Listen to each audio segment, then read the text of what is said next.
नांदेड़ बल्दिया उज़्मा की जानिब से pathology laboratories पर कार्रवाई के खिलाफ प्राइवेट लैब टेक्नीशियंस ने जिला कलेक्टर और बल्दिया उज़्मा के दफातर के रूबरू एहतजाज किया। बल्दिया उज़्मा की पैथोलॉजी लैबों पर कार्रवाई ने association of clinical laboratory analysis end practitioners को बरहम कर दिया है। तंजीम के रियासती सदर अन्ना साहब और सेक्रेटरी बोंडारे की क़यादत में तंजीम के सैकड़ों कारकुनान ने नांदेड़ बल्दिया उज़्मा के खिलाफ एहतजाज किया। इस एहतजाज में मरहबा लैब पीरबुरान के एएस अंसारी, देशमुख हॉस्पिटल इतवारा के lab technician Syed Nazimuddin, Sai lab Chaupala के सैयद मुकस्सर, फैज़ लैब देगरू नाके के सैयद वली और मॉडर्न लैब इतवारे के अब्दुलसलाम के बशमूल रियासत के कई मकामात से आने वाले लैब टेक्नीशियंस ने हिस्सा लिया। तंजीम के एक वफ्द ने जिला कलेक्टर और बल्दिया कमिश्नर से मुलाकात करके इनके रूबरू अपने मसाइल और मुतालिबात बयान किए। प्राइवेट लैब टेक्नीशियंस ने शहर के 22 लैब्स के खिलाफ बल्दिया उज़्मा की कार्रवाई को गैर कानूनी और गैर मुनसिफाना करार दिया है।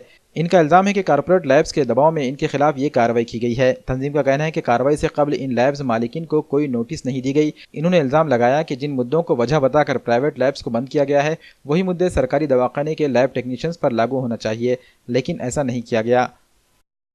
दिनांक 12/12/2017 रोजी सुप्रीम कोर्टाचा निकाल लागलेला आहे। त्याचं ऑफिस ऑर्डर आहे, जजमेंट आलेलं नाही, अद्याप आलेलं नाही।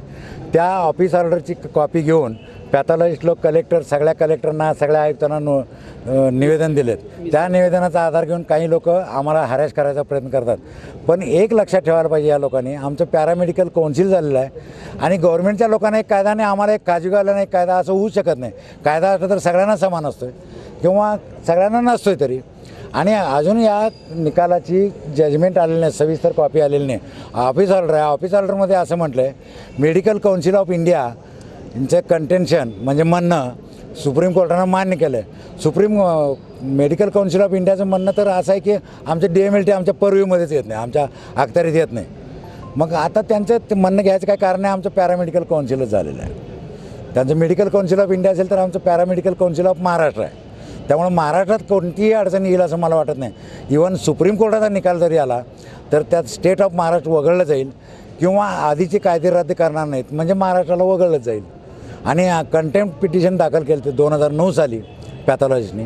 कंटेम्प्ट पिटिशन आमच्या बाजून लागलं, DMLTच्या वाल्यांच्या बाजून लागलं। त्यामुळं तो कायदा, तो पिटिशन अजून जिवंत आहे। सुप्रीम कोर्टाने तो स्क्वॅश केलेला नाही, निकालात काढलेला नाही किंवा कॅन्सल केलेलं नाही। सुप्रीम कोर्टाने निकाल कॅन्सल केला, जे 9 SLP कॅन्सल आहेत, स्पेशल ड्यू पिटिशन्स, ती अर्ज आहेत गुजरात मधल्या DMLTने आणि पॅथॉलॉजिस्टने आणि कोण अर्ज केलेले आहेत, तशी 9 अर्ज आहेत, ती रद्द केलेत। आमचं कंटेम्प्ट पिटिशन रद्द केलेलं नाही म्हणजे ते अजून जिवंत आहे, त्याला अपील झालेलं नाही म्हणजे 100% जिवंत आहे। त्यामुळे भ्यायचं काही कारण नाही।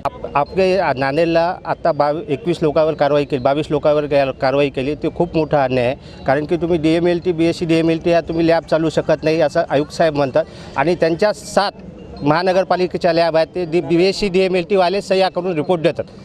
तर म्हणजे खाजगी जे चालवतं त्यांना बंद करावं आणि गव्हर्नमेंट असेल त्याची चालते, हे कोणतं न्याय? एकाच डिग्रीला 2 न्याय कुठं मांडतात? मग तिथल्याही त्यानं बंद करावं।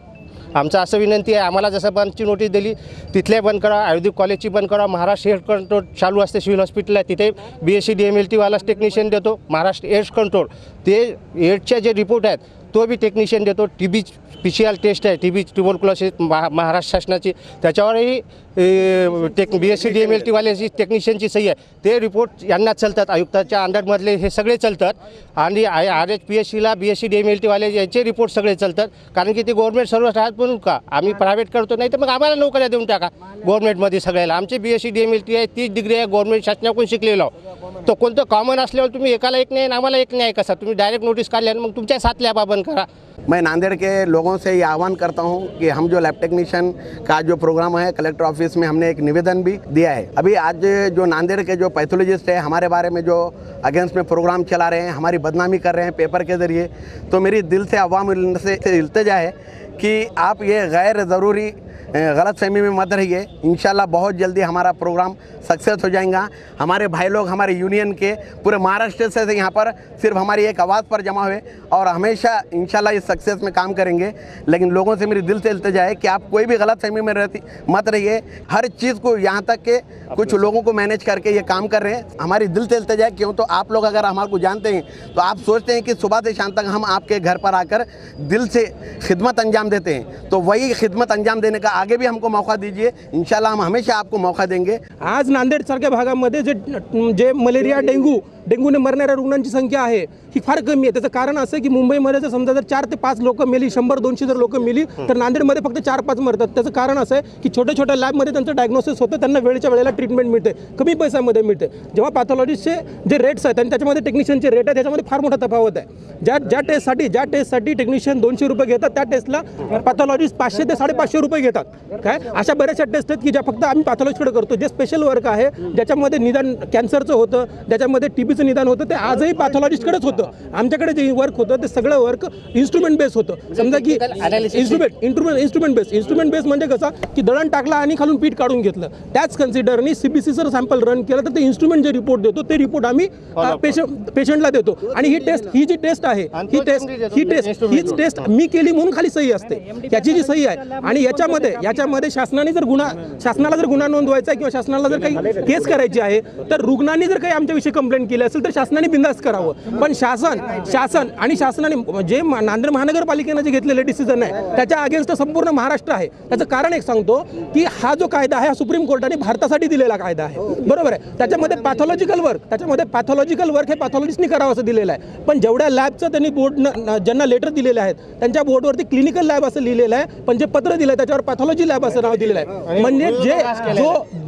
जे तुम्ही इंटिमेशन लेटर न देता जी तुम्ही कार्यवाही केली आणि पेपरवर नामुष्की केली त्याच्यामुळे कदाचित 2006 मध्ये एका टेक्निशियनने आत्महत्या केली होती। लातूर जिल्ह्यामध्ये निटूर हे गाव आहे, माझं नेटिव्ह प्लेस आहे, त्या गावामध्ये अशीच बातमी देण्यात आली होती, तर एका टेक्निशियनने आत्महत्या केली होती। आज त्याचं संपूर्ण कुटुंब उद्ध्वस्त झालेलं आहे।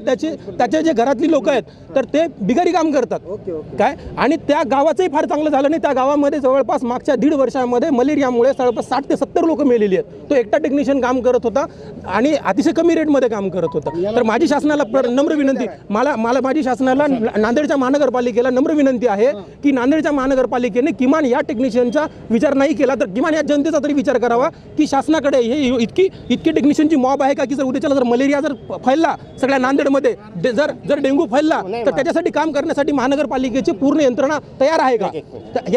यासाठी मी महानगरपालिकेला एक नम्र विनंती करतो की महाराष्ट्राच्या वेगळा नांदेड नाहीये, देशाच्या वेगळा नांदेड नाहीये, देशामध्ये कुठेतरी नांदेडचं नाव परफॉर्मन्समध्ये यावं ही भावना काढून टाकावी नांदेडनी, ही माझी नम्र विनंती राहील।